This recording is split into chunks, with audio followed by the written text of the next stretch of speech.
আসসালামু আলাইকুম। আমি মোহাম্মদ জাকিরুল ইসলাম। ওয়েস্টার্ন মিথোলজি চ্যানেলটিতে আপনাদেরকে স্বাগত জানাচ্ছি। আজকে আমরা পাশ্চাত্য পুরাণের প্যাসিফে নামক একটি চরিত্র সম্পর্কে আলোচনা করব। পর্বতপুরী ডাফনি ধরিত্রী মাতার পুরোহিত ছিলেন এবং নদী পিনিয়াসের কন্যা ছিলেন। অ্যাপোলো তার সাথে মিলনের চেষ্টায় তাড়া করলে তিনি চিৎকার করে ধরিত্রী মাতার সাহায্য চান। ধরিত্রী মাতা তখন তাকে রক্ষা করে ক্রিটে পাঠান এবং ক্রিটে ডাফনির নতুন নাম হয় পার্সিফে। থেলামার লাকোনিয়নে তার একটি ওরাকল আছে যেখানে স্বপ্নের মাধ্যমে প্রশ্নের উত্তর দেওয়া হতো। তার বিয়ে হয় ক্রিটের রাজা মাইনসের সঙ্গে। অনেকের মতে হিলিয়াস এবং পরিক্রিটের কন্যা ছিলেন কন্যা প্যাসিফে।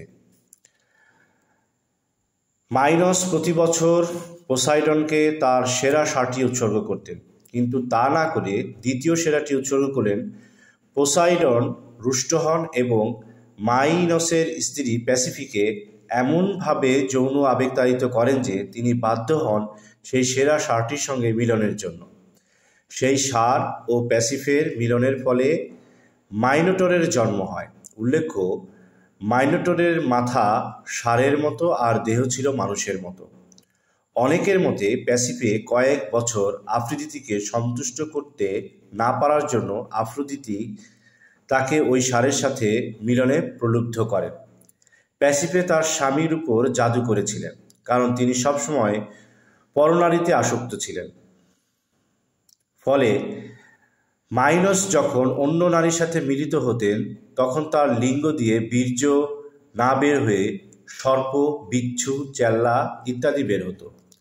প্যাসিফে ও মাইনসের সন্তানেরা হলেন অ্যাকাকেলিস, অ্যারাইডিন, অ্যান্ডোজিয়াস, ক্যাটরিয়াস, গ্লাউকাস ও ফেড্রা। হার্মেসের ঔরসে কাইডন ও জিউসের ঔরসে লিবিয়ান আম্মন জন্মগ্রহণ করেন।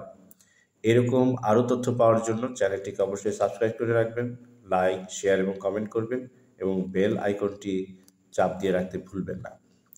অসংখ্য ধন্যবাদ।